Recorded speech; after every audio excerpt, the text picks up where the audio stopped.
when this man says he wants to come on and promote anything or take my call in any way, shape, or form, the answer is an emphatic yes. 18-time All-Star. I'll say that again. 18 times made the All-Star game.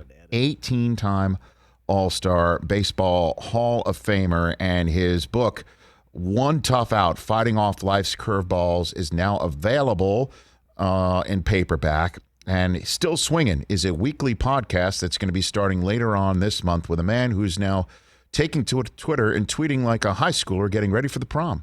He is Baseball Hall of Famer Rod Carew. How are you doing, Rod? Pretty good, Rich.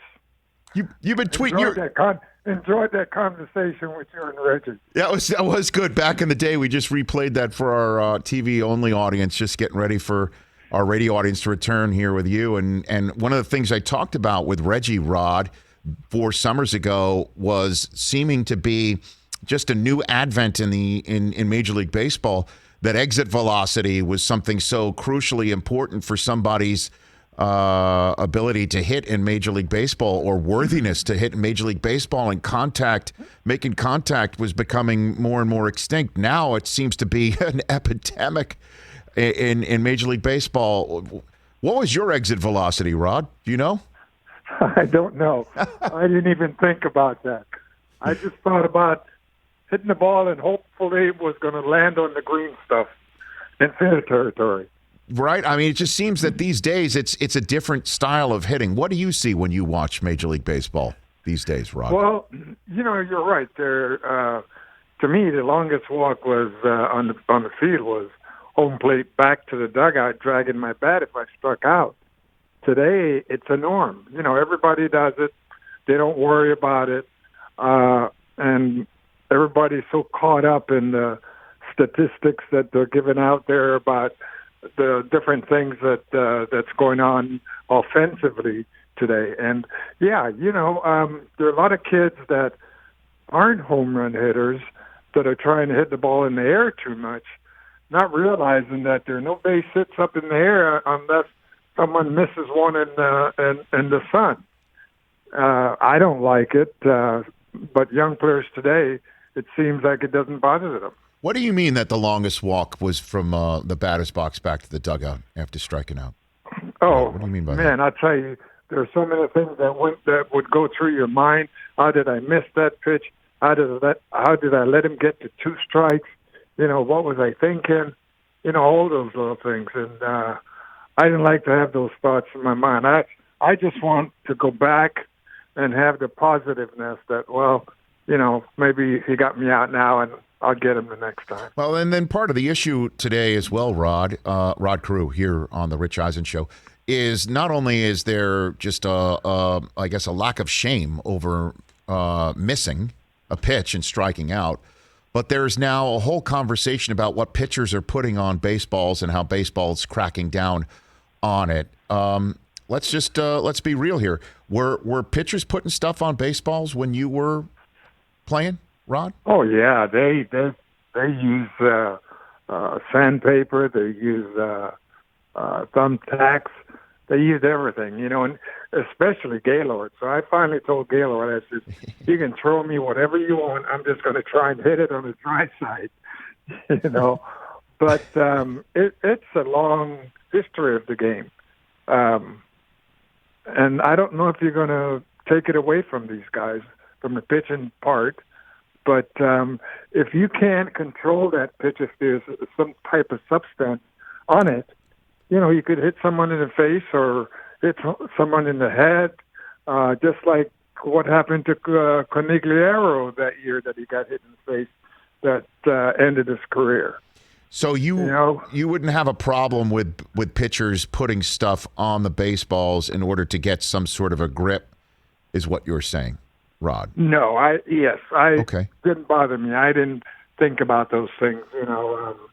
I figure even if he gets it over the plate, there's a good chance that I can make contact with it, put it in play, and get a base hit or two. So doesn't bother me. And when it's cold especially, I used to love hitting in the cold because pitchers could not get a real grip to throw their good breaking balls, good curveballs, or sliders.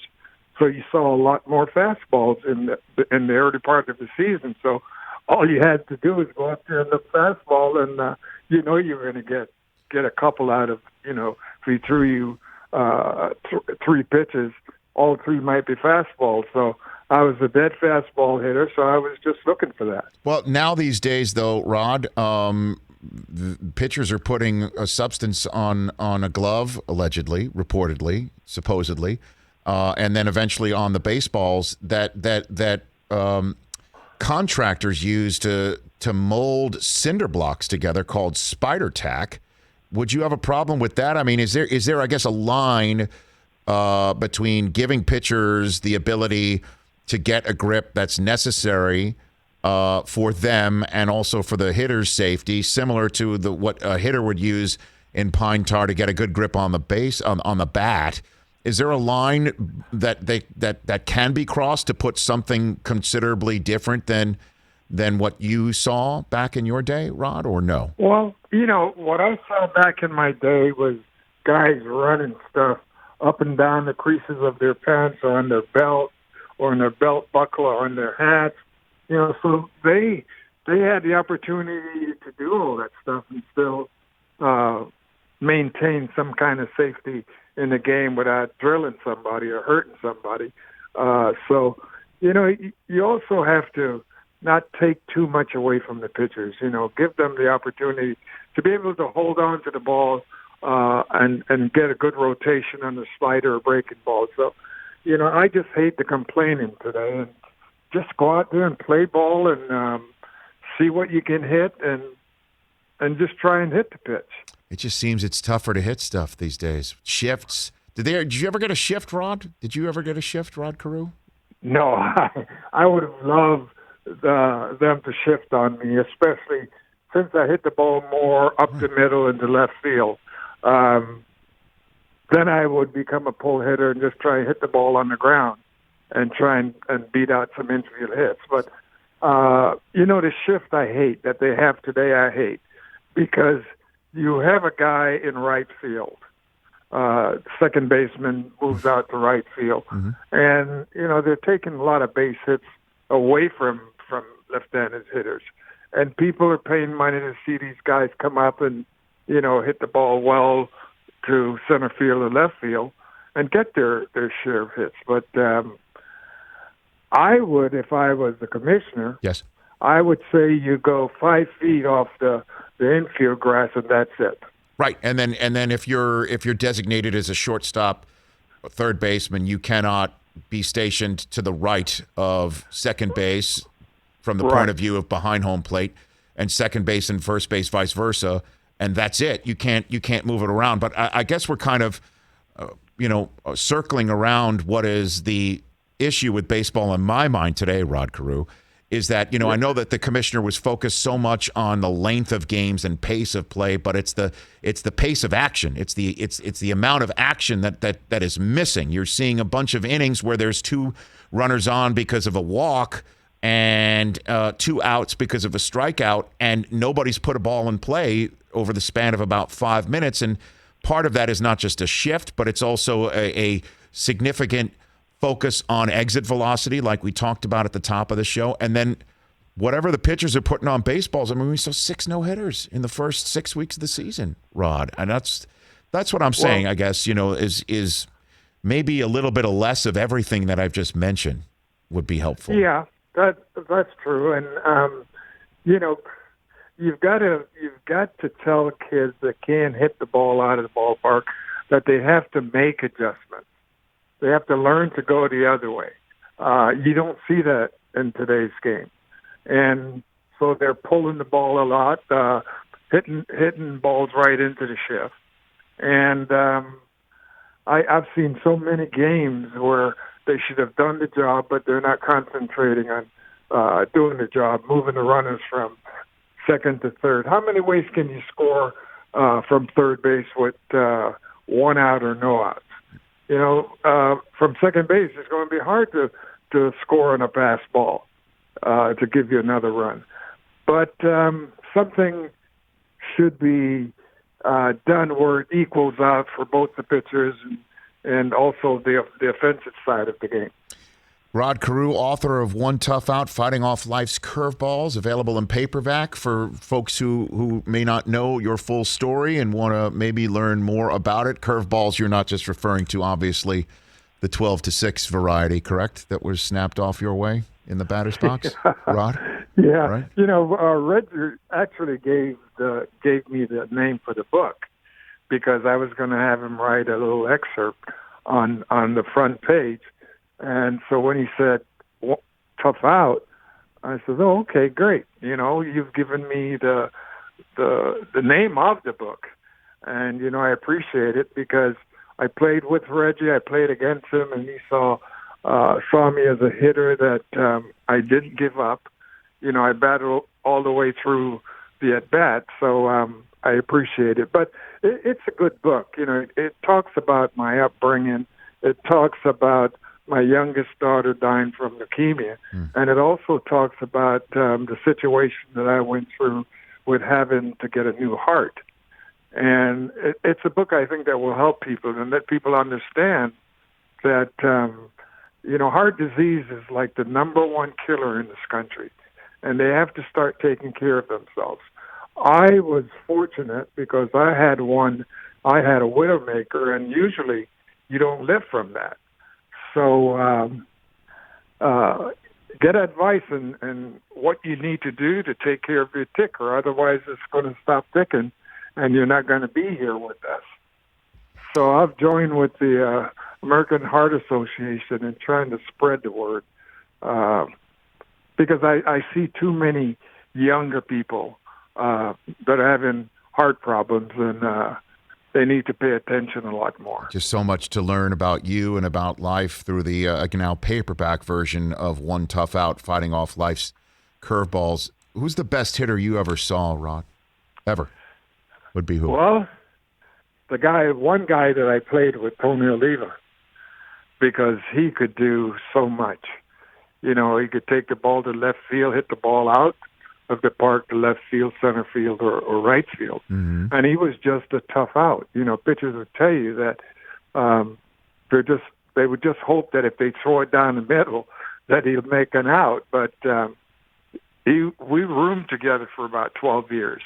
And so I learned a lot from him. I remember when I first came up, the video system wasn't in yet. So we had a little Bell and Howell camera that we would take pictures of us during the course of a game.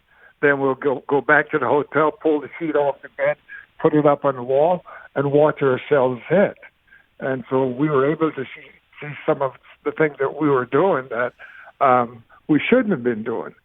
But Tony O is, to me, one of the best hitters that I ever played with or that I saw as a young player. And we're seeing a photograph of him on screen as you were talking about him, Rod. And he's a left-handed hitter. He doesn't have any batting gloves on. He's not wearing the armor on his right, on his right arm, so he could lean over the zone. Like all the stuff that we're seeing these days, it's just old school. And it's just, I don't know. I mean, they're talking about moving the mound back because they're trying. I don't know. It just seems that we need an injection of this. Leave the game the way it is. Bob Gibson and Drysdale and Koufax and all those guys are just says, "Oh, I'm going to test this and see if I can break it." All the armor that they're wearing. That tells me that you're afraid to get hit, and it tells me you don't know how to get out of the way of the pitch if it's in the inner half of the batter's box. So they want to stand on top of the plate, then they need to get drilled and backed off a little bit. So you're saying, Rod, Bob Gibson, rest his soul, and others that you have spoken to on this subject matter to say that they would, Koufax, that they'd come up and in and they see it, they try and break that armor, see if they can test it. They've said that. You didn't see us wearing that stuff back then. The only thing we wore were batting gloves, but all the stuff that these guys are coming up with, no, not at all. By the way, and let's just talk about the here and now. Rod, you seem to be enjoying Twitter quite a bit. I've noticed you've been tweeting quite a bit. these days? You like it? My son got me out of the dark ages, Right. And so he has me doing this. He says, Dad, it's good for you. Gives you an opportunity to stay in the game, talk to the fans, answer questions. And so I said, okay, maybe I'll try it and see what happens. And so far it's been successful. So yes, it has. we're just going to keep going at it. At Rod Carew _29. Oh, I would be remiss if I did not ask you this question, your thoughts on a subject or a certain individual here in Southern California who plays for the Angels.